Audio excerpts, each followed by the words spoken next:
दिल्ली में यमुना नदी उफान पर है। निचले इलाकों में बाढ़ का पानी घुस चुका है। हजारों लोग बेघर हो गए हैं। उन्हें सुरक्षित स्थानों पर पहुंचाया गया है। हालात बेहद भयावह हैं। डरने वाली बात यह है कि दिल्ली में यमुना नदी का जलस्तर 207.48 मीटर तक पहुंच चुका है। यह यमुना नदी में अब तक का तीसरा सबसे ऊंचा स्तर है। इससे पहले 1978 और 2023 में आई बाढ़ में यमुना नदी का जलस्तर रिकॉर्ड स्तर तक पहुंच चुका था।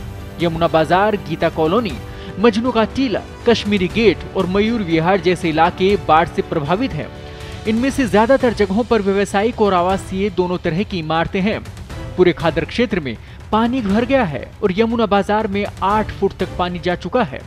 सिविल लाइंस और दिल्ली सचिवालय के पास पानी पहुंच गया है। राजघाट से कश्मीरी गेट के साथ ही कई रास्तों पर आवाजाही रोक दी गई है। फरीदाबाद, सोनीपत, पलवल, गाजियाबाद और नोएडा में भी अलर्ट जारी किया गया है। यमुना में बढ़ते जलस्तर को देखते हुए राजघाट से कश्मीरी गेट के साथ ही वजीराबाद, सिग्नेचर ब्रिज और चंदगी राम अखाड़ा आईपी कॉलेज रेड लाइट सड़क पर वाहनों की आवाजाही रोक दी गई है।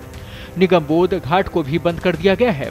दिल्ली सरकार के अधिकारी अब तक 14,000 से ज्यादा लोगों को सुरक्षित स्थानों पर पहुंचा चुके हैं। रेस्क्यू ऑपरेशन जारी है। आईटीओ, मयूर विहार और गीता कॉलोनी में राहत शिविर बनाए गए हैं।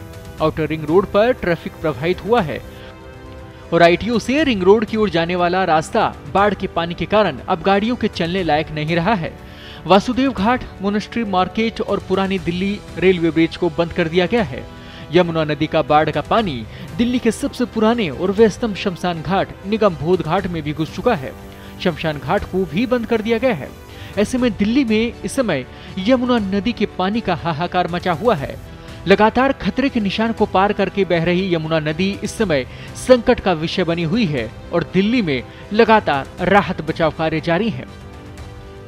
ऐसे में दिल्ली जाने वाले लोगों से अपील है कि वो बाढ़ग्रस्त क्षेत्रों से बचें और दिल्ली जाने का अगर अनिवार्य कार्य नहीं है तो फिलहाल टाल दें। इसके साथ ही जो दिल्ली में रह रहे लोग हैं वो भी लगातार प्रशासन के अलर्ट को फॉलो करें। कोशिश करें बाढ़ग्रस्त क्षेत्र से दूर रहें। ताजा अपडेट्स और बड़ी खबरों के लिए बने रहें पत्रिका के साथ। मैं हूं आपके साथ कृपाशंकर शर्मा।